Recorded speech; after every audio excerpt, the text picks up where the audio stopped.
আজ 27 সেপ্টেম্বর শনিবার জানাবো আজকের বাছাই করা গুরুত্বপূর্ণ 35টি তাজা সংবাদ। শুরুতেই দেখে নেব আজকের সংবাদ শিরোনাম। প্রতিদিন নিয়মিত সঠিক খবর পেতে হলে আমাদের এই চ্যানেলটিকে সাবস্ক্রাইব করে আমাদের পাশে থাকুন আর ভিডিওতে একটি লাইক করতে একদম ভুলবেন না।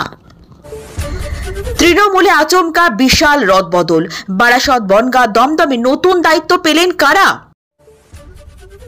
বাংলায় দুর্গাপুজো হয় না, বলাদের কটাক্ষ, শাহকে নিশানা করলেন অভিষেক। সোনালী বিবি ইস্যুতে বিজেপির বিরুদ্ধে হুঙ্কার, অভিষেক বললেন মানুষ সহ্য করবে না। বিহারে ভোট টার্গেট, মোদির 10,000 প্রতিশ্রুতি বনাম ইন্ডিয়ার 2,500, কটাক্ষ অভিষেকের।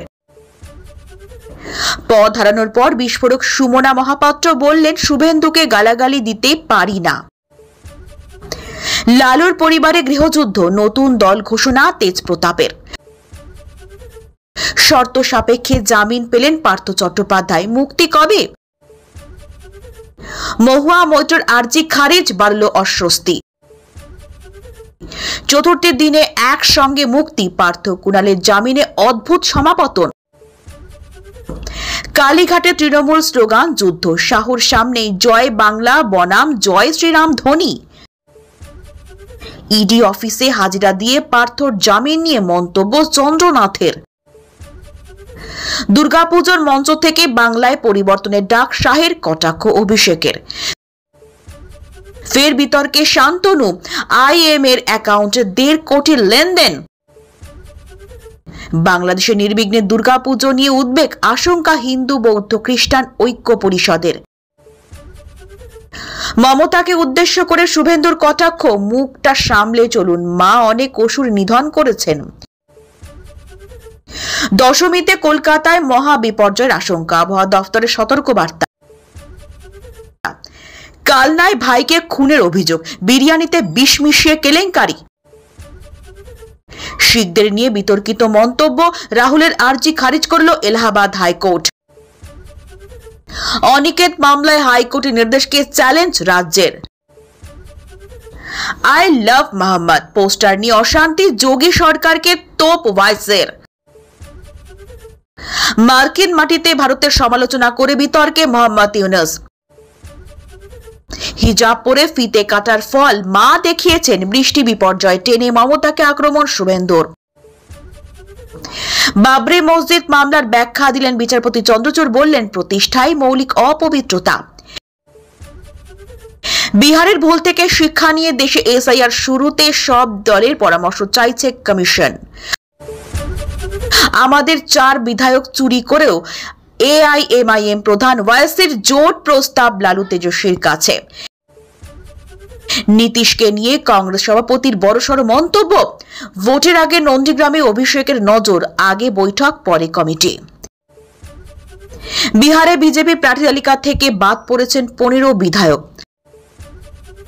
লাদাখে গণবিক্ষোভে উস্কানির অভিযোগে গ্রেফতার সনাম ওয়াংচুক।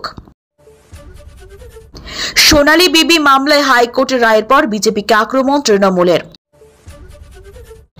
যাদবপুর বিশ্ববিদ্যালয়কে হাইকোর্টের ডেডলাইন 48 ঘন্টার মধ্যে বন্ধ করতে হবে সমস্ত হোস্টেল।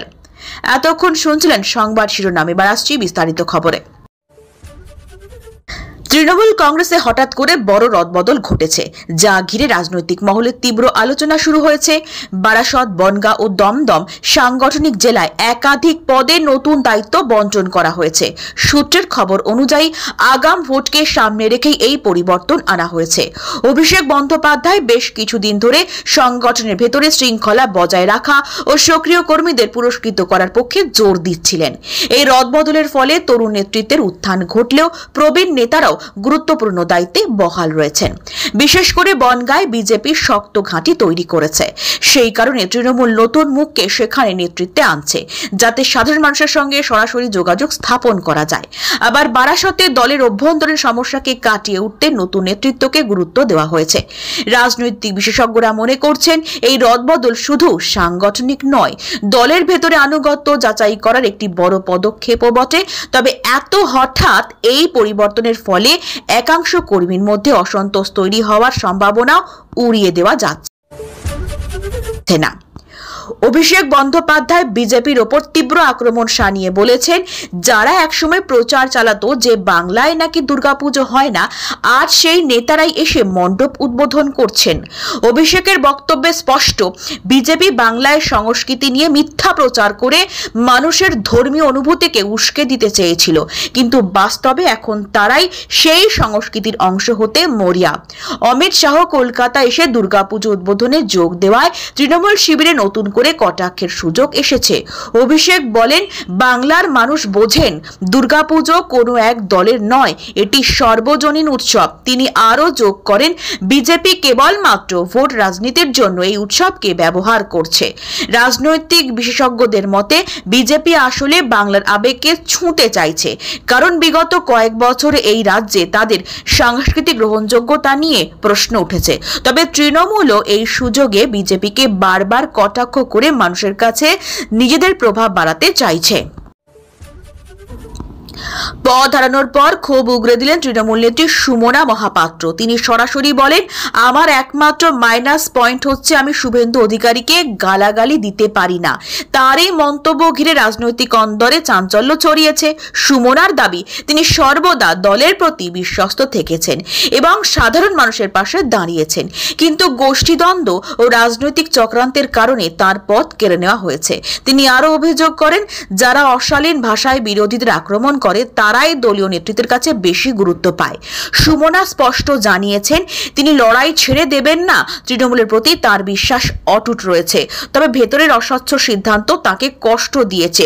রাজনৈতিক বিশ্লেষকরা বলছেন, দলের ভেতরে যে টানাপোড়েন চলছে সুমনার বক্তব্য তা স্পষ্ট করে দিল।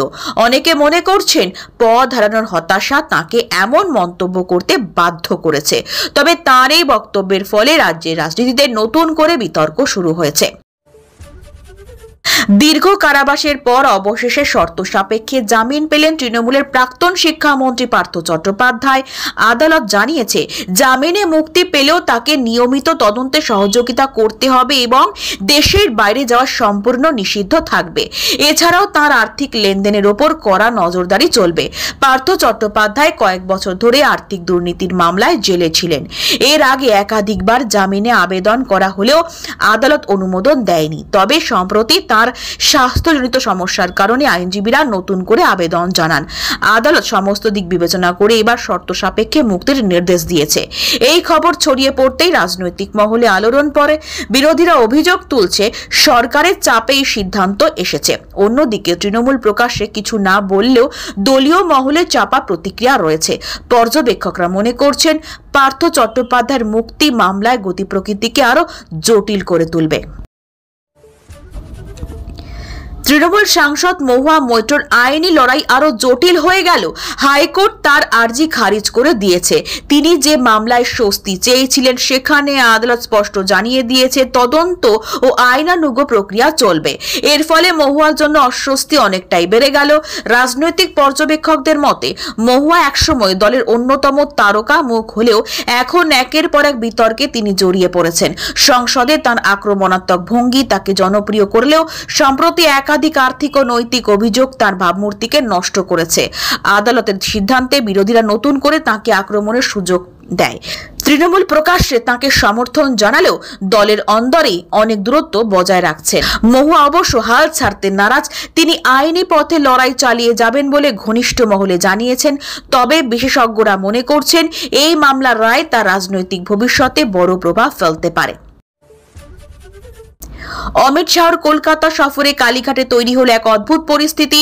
যখন তিনি উপস্থিত তখন দুই গোষ্ঠীর মধ্যে তীব্র স্লোগান যুদ্ধ শুরু হয়। একদল জয় বাংলা স্লোগান তুলতে থাকে, অন্যদিকে ভেসে ওঠে জয় শ্রীরাম ধ্বনি।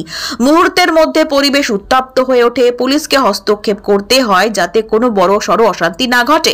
বিজেপি কর্মীরা দাবি করেন জয় শ্রীরাম স্লোগান তাদের বিশ্বাস ও ধর্মীয় আবেগের প্রতীক। অন্যদিকে তৃণমূল সমর্থকদের বক্তব্য, জয় বাংলা এই মাটির আত্মপরিচয় স্লোগান। এই ঘটনাকে কেন্দ্র করে রাজনৈতিক মহলে তীব্র প্রতিক্রিয়া শুরু হয়েছে। অনেকেই বলছেন, বাংলার রাজনীতিতে ধর্ম ও আঞ্চলিক আবেগকে ঘিরে দুই দলের লড়াই আরো বাড়ছে। অমিত শাহ নিজে এ নিয়ে প্রকাশ্যে কিছু না বললেও তার সফরের অন্যতম আলোচিত ঘটনা হয়ে দাঁড়ালো এই স্লোগান যুদ্ধ। বিশেষজ্ঞদের মতে এর মাধ্যমে স্পষ্ট যে আগামী দিনে বাংলা রাজনীতি আরও মেরুকৃত হতে চলেছে। আবারও বিতর্কে নাম জড়ালো বিজেপি নেতা শান্তনুর। সংবাদ মাধ্যমে প্রকাশিত তথ্য অনুযায়ী IM এর অ্যাকাউন্টে 1.5 কোটি টাকার আর্থিক লেনদেনের হদিশ মিলেছে। এই লেনদেনকে কেন্দ্র করে তার বিরুদ্ধে অভিযোগ উঠেছে। বিরোধীরা অভিযোগ তুলেছেন, বিজেপি যেভাবে দুর্নীতির বিরুদ্ধে আওয়াজ তোলে তাদেরই এক নেতা এই ধরনের কেলেঙ্কারিতে জড়ানো দলীয় ভাবমূর্তিকে প্রশ্নের মুখে দাঁড় করাচ্ছে। শান্তনু অবশ্য সমস্ত অভিযোগ অস্বীকার করেছেন। তার দাবি, রাজনৈতিক উদ্দেশ্যে তার নাম জড়ানো হচ্ছে। তিনি সম্পূর্ণ নির্দোষ এবং তদন্তে সহযোগিতা করতে প্রস্তুত। তবুও বিরোধীরা সরব। তাদের মতে একের পর এক আর্থিক কেলেঙ্কারিতে বিজেপি নেতাদের নাম উঠে আসছে। এই ঘটনা দলের ভাবমূর্তি ক্ষতিগ্রস্ত করবে। রাজনৈতিক বিশেষজ্ঞরা মনে করছেন, এই মামলার গতি প্রকৃতি ওপর নির্ভর করছে শান্তনুর রাজনৈতিক ভবিষ্যৎ। তদন্ত যত এগোবে তার উপর চাপ আরও বাড়বে। বিপদ আরো বাড়ল কংগ্রেস নেতা রাহুল গান্ধীর। শীঘ্র নিয়ে তার বিতর্কিত মন্তব্যের জেরে দায়ের হওয়া মামলায় এলাহাবাদ হাইকোর্ট তার আর্জি খারিজ করে দিয়েছে। তিনি মামলা খারিজের আবেদন করেছিলেন, কিন্তু আদালত জানিয়েছে আইনি প্রক্রিয়া যথাযথভাবে চলবে। এর মানে তার বিরুদ্ধে মামলাটি এগোবে এবং তাকে আদালতে মুখোমুখি হতে হবে। এই সিদ্ধান্ত কংগ্রেসের জন্য বড় ধাক্কা।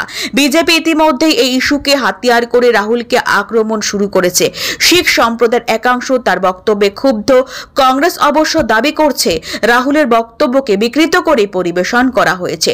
রাজনৈতিক পর্যবেক্ষকদের মতে নির্বাচনের আগে এই মামলা রাহুলের জন্য বাড়তি বোঝা হয়ে দাঁড়ালো। বিরোধীরা মনে করছে আদালতের এই সিদ্ধান্ত তার ভাবমূর্তিতে নেতিবাচক প্রভাব ফেলবে। রাহুল অবশ্য জানিয়েছেন তিনি সত্যি শিখ সম্প্রদায়ের প্রতি শ্রদ্ধাশীল, তবে আদালতের নির্দেশে তার আইনি জটিলতা আরও বাড়ল। আইলা মোহাম্মদ বিতর্কে রাজনৈতিক মহল উত্তপ্ত হয়ে উঠেছে। উত্তরপ্রদেশে এই ইস্যুকে ঘিরে রাজনীতির মঞ্চ এখন গরম। আসাউদ্দিন ওয়াইসি সরাসরি যোগী সরকারকে আক্রমণ করে বলেন, এই সরকার পরিকল্পিতভাবে সংখ্যালঘুদের ওপর চাপ সৃষ্টি করছে। তার অভিযোগ, সরকারের মদতে সংখ্যালঘুদের ধর্মীয় অনুভূতিকে আঘাত করা হচ্ছে এবং বিভাজনের রাজনীতি চালানো হচ্ছে। তিনি আরো দাবি করেন, মোদির নাম ব্যবহার করে সংখ্যালঘু সম্প্রদায়কে আতঙ্কিত করা হচ্ছে। বিজেপি অবশ্য সমস্ত অভিযোগ উড়িয়ে দিয়েছে। তাদের বক্তব্য, ওয়াইসি মানুষকে ভুল বোঝাচ্ছেন এবং নিজেই বিভাজনের রাজনীতি করছেন। এই ঘটনার জেরে উত্তরপ্রদেশের রাজনৈতিক পরিস্থিতি আরো জটিল হয়ে উঠেছে। বিশেষ করে নির্বাচন সামনে রেখে ইস্যুকে কেন্দ্র করে রাজনৈতিক লাভ তোলার চেষ্টা চলছে।